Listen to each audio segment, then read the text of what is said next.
அனைவருக்கும் வணக்கம். Education psychology, education மெத்தடாலஜிலிருந்து ஒரு 50 கொஸ்டின்ஸ் ஆல்ரெடி வீடியோ கொடுத்துட்டேன். இப்போ 51வது வினாவிலிருந்து பார்க்கலாம். ரொம்ப இம்பார்ட்டண்ட் இது எல்லாமே. நம்ம ரொம்ப டெப்த்தாக பார்க்கலனாலும் ஓரளவுக்கு கையில் கிடைக்கிறதையாவது நல்லா பார்த்துட்டு போயிடுறது இந்த டாப்பிக்கில் ரொம்ப நல்லது. ஏன்னா எளிமையான ஒரு சில வினாக்கள்லாம் பார்த்த உடனே தட்டக்கூடிய வினாக்கள்லாம் இருக்குன்னும் போது அதையும் நம்ம தவிர்க்கணும், பார்த்துக்கலாம் இல்லையா? ஸோ அதனால் நீங்கள் எந்த அளவுக்கு மேக்ஸில் டெப்த்தாக இறங்கி படிக்கிறீங்கன்றதை விட இந்த ஏரியாவையும் டச் பண்ணி போகிறது, நம்ம அங்கே போய் எஜுகேஷன்ற விஷயத்தை எது கொண்டு வந்து வைக்கிறாங்கன்னா நம்ம அந்த ஸ்கில்லோட ஸ்டூடெண்ட்ஸை போயிட்டு அணுகணுன்றதுக்காக தான். இதையை தவிர்த்துட்டு போனால் நல்லா இருக்காது இல்லையா? ஸோ ஓரளவுக்கு நம்ம வந்து டெப்த்தாக இல்லைனாலும் ஓரளவுக்காவது பார்த்துட்டு போகிறது ரொம்ப நல்லது. ஸோ தொடர்ந்து சேனல் வாட்ச் பண்ணிகிட்டே வாங்க. நிறைய 1 மார்க்ஸ் உங்களுக்கு நான் எடுத்து வச்சுருக்கேன், தொடர்ந்து கொடுத்துட்டு வரவே போகிறேன். ஒரு தனியாக நோட் போட்டு எழுதிட்டு வந்தாலும் சரி, இல்லை இன்னும் ஒரு 2-3 டேஸ் வெயிட் பண்ணுங்கள். மொத்தமாக உங்களுக்கு ஜெராக்ஸ் பண்ணி உங்களுக்கு வீட்டுக்கு கூட அனுப்பிச்சி வச்சிடுறேன். ஜஸ்ட் இதை 2-3 டே, அதாவது எக்ஸாம் டேட் வரைக்குமே டெய்லி ஒரு வாட்டி எடுத்து ரீட் பண்ணிடுறது இது ரொம்ப நல்லது. ஏன்னா மறந்துருந்தாலும் திருப்பி ரீகால் ஆகிடும்.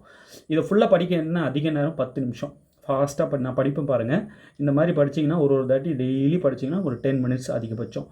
வேகமாக படிச்சுட்டே வரும்போது என்ன ஆகிடுது, நம்ம டெய்லி டச்சிலே இருக்கும்போது அது எப்போயுமே நம்மளை விட்டு மறக்காது. ஓகே, இந்த திறமை நமக்கு வேணும், அதுக்காக தான் இதை நம்ம படிக்கிறோம். இது அந்த எக்ஸாமில் வந்துடும் அப்படியே அடிச்சிடலாம் அப்படின்றத விட இது பற்றின நாலேஜ் நமக்கு இருந்து அதை எடுத்துக்கிட்டு ஸ்டூடெண்ட்ஸ்கிட்ட போனோம்னா ஒரு நல்ல சமுதாயத்தை உருவாக்க முடியும். அதுக்காக தான் சொல்கிறோம். அதுக்காக மேக்ஸ் மேஜரை தவிர்த்துறாதீங்க. 110 மேக்ஸ் மேஜர்லேயே நீங்கள் யாருன்றதை காட்டிடணும். 110 மேக்ஸில் 100க்கு மேலே நீங்கள் எடுத்துடணும் ஸ்கோர். அப்போ தான் வந்து இருக்கிற போட்டியை ஜெயிக்க முடியும். நல்ல பெரிய பெரிய ஜாம்பவான்கள்லாம் காலகாலமாக படிச்சுக்கிட்டு இருக்காங்க இதை அடிக்கணும்னு. ஸோ அவங்களோட போட்டி போடுறோன்னும் போது நாமளும் சம்திங் ஏதாவது வச்சுருக்கணும் இல்லையா? ஸோ அதுக்கு தகுந்த மாதிரி படிக்க ஸ்டார்ட் பண்ணிடுவீங்க. இப்போ 51வது வினா என்ன சொல்லுதுன்னு பாருங்கள். நுண்ணறிவு ஈவு என்பது டேஷ் மன வயது டிவைடட் பை கால வயது இன்ட்டு 100. ஆப்ஷன் சி தான் அது கரெக்ட். மன வயது டிவைடட் பை கால வயது இன்ட்டு 100. அடுத்து பாருங்கள், 1944ஆம் ஆண்டு நுண்ணறிவு அளவுகோலை வெளியிட்டவர் வெக்ஸ்லர். வெக்ஸ்லரின் நுண்ணறிவு அளவுகோல் தான் 1944 வெளியிடப்பட்டது. நுண்ணறிவு ஈவு வரையறுத்தவர் ஸ்டென். நுண்ணறிவு ஈவு மேலே ஒரு ஃபார்முலா சொன்னோம் இல்லையா, மன வயது டிவைடட் பை கால வயது இன்ட்டு 100, அது சொன்ன ஒரு ஸ்டென். அடுத்து பாருங்கள், நுண்ணறிவு வளர்ச்சி எந்த வயதில் முதிர்வு பெற்று நின்று போவதாக பெரும்பாலான உளவியல் அறிஞர்கள் கூறுகின்றனர். எந்த வயதில் வந்து நுண்ணறிவு வளர்ச்சி நின்று போயிடுது, நுண்ணறிவு வளர்ச்சி எந்த ஏஜில் நின்று போயிடுதுன்னா 16 வயசில் நின்றுடுது. அதனால தான் இந்த ஏஜுக்குள்ளே பசங்க நிறைய படிச்சுக்கணும், நிறைய படிக்கிறது.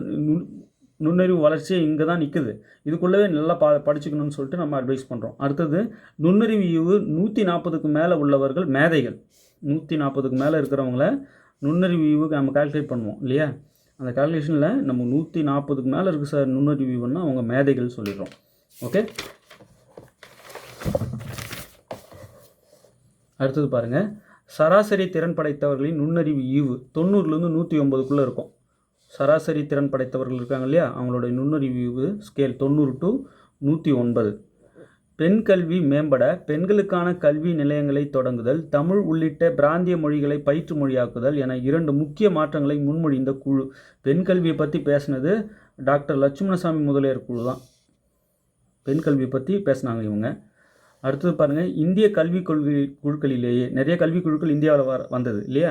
இந்திய கல்விக் குழுக்களிலேயே நமது மண்ணின் ஆதார கல்வி எப்படி இருக்க வேண்டும் என்பதை மிகச்சரியாக முன்வைத்த குழு கோத்தாரி கல்விக்குழு. ஆதார கல்வி, நம்ம மண்ணுடைய ஆதார கல்வி எப்படி இருக்கணும்னு சொன்னது கோத்தாரி கல்விக்குழு. அடுத்தது பாருங்கள், சுதந்திர இந்தியாவின் முதல் கல்விக்குழு டாக்டர் ராதாகிருஷ்ணன் கல்விக்குழு.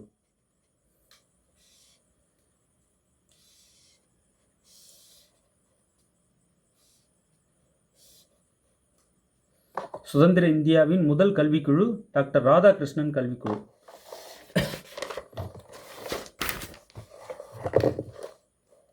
அடுத்தது, நெதர்லாந்தில் புகழ்வாழ்ந்த ஆசிரியர் பயிற்சி பள்ளியை நிறுவியவர். நெதர்லாந்தில் புகழ்வாழ்ந்த ஆசிரியர் பயிற்சி பள்ளியை நிறுவியவர் மாண்டிசோரி. ஆசிரியர் பயிற்சி பள்ளியை நிறுவியவர் எங்கே? நெதர்லாந்தில் மாண்டிசோரின்றவர் தான். கல்வி என்பது முழுமையான வாழ்க்கை பழக்கத்தை வளர்ப்பதற்கும் வாழ்க்கையை எதிர்கொள்ளும் திறனை வளர்ப்பதற்கும் அவசியம் என்று நம்பியவர் ஜே. கிருஷ்ணமூர்த்தி. கல்வி என்பது முழுமையான வாழ்க்கை பழக்கத்தை வளர்ப்பதற்கும் வாழ்க்கையை எதிர்கொள்ளும் திறனை வளர்ப்பதற்கும் அவசியம் என்று நம்பியவர் ஜே. கிருஷ்ணமூர்த்தி. பின்வருவனற்றுள் இத்தாலி நாட்டைச் சேர்ந்த கல்வியாளர் யார்? மாண்டிசோரி. இத்தாலி நாட்டைச் சேர்ந்த கல்வியாளர். ஜான் டூயி வந்து அமெரிக்காவை சேர்ந்தவர். அடுத்தது பாருங்கள், அரசு தனது ஒட்டுமொத்த உற்பத்தியில் 6% கல்விக்கு ஒதுக்க வேண்டும் என பரிந்துரை செய்த குழு வந்து கோத்தாரி கல்விக்குழு. உங்களோட உற்பத்தியில் 6% எஜுகேஷன் கொடுத்துருங்கன்னு சொன்னது கோத்தாரி கல்விக்குழு. முதல் தேசிய கல்விக் கொள்கையை கொண்டு வந்த ஆண்டு 1968. முதல் தேசிய கல்விக் கொள்கையை கொண்டு வந்த ஆண்டு 1968.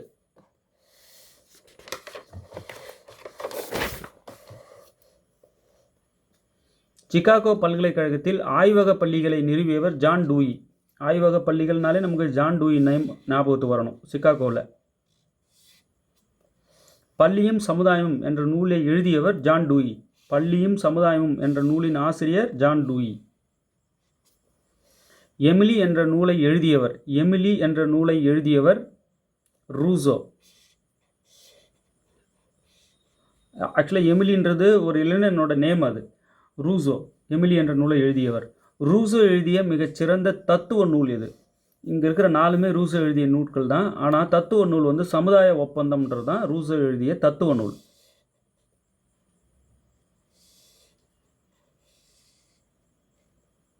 சமுதாய ஒப்பந்தம். சிகாகோ அமெரிக்க பல்கலைக்கழகத்தில் பேராசிரியராக பணிபுரிந்தவர் ஜான் டூயி. சிகாகோ பல்கலைக்கழகத்தில் பேராசிரியராக பணிபுரிந்தவர் ஜான் டூயி. அதே ஜான் டூயி தான் சிகாகோ பல்கலைக்கழகத்தில் ஆய்வக பள்ளிகளை நிறுவியவர். பள்ளியும் சமுதாயமும் என்ற நூலை எழுதியவர் ஜான் டூயி. எமிலி என்ற நூலின் ஆசிரியர் ரூசோ. ரூசோ எழுதிய மிகச்சிறந்த தத்துவ நூல் சமுதாய ஒப்பந்தம்.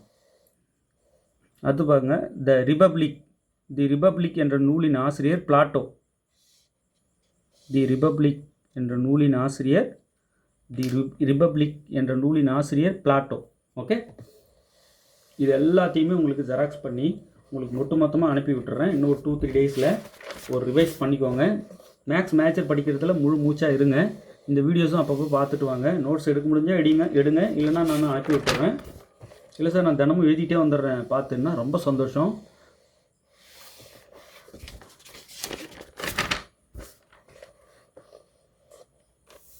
ரைட்.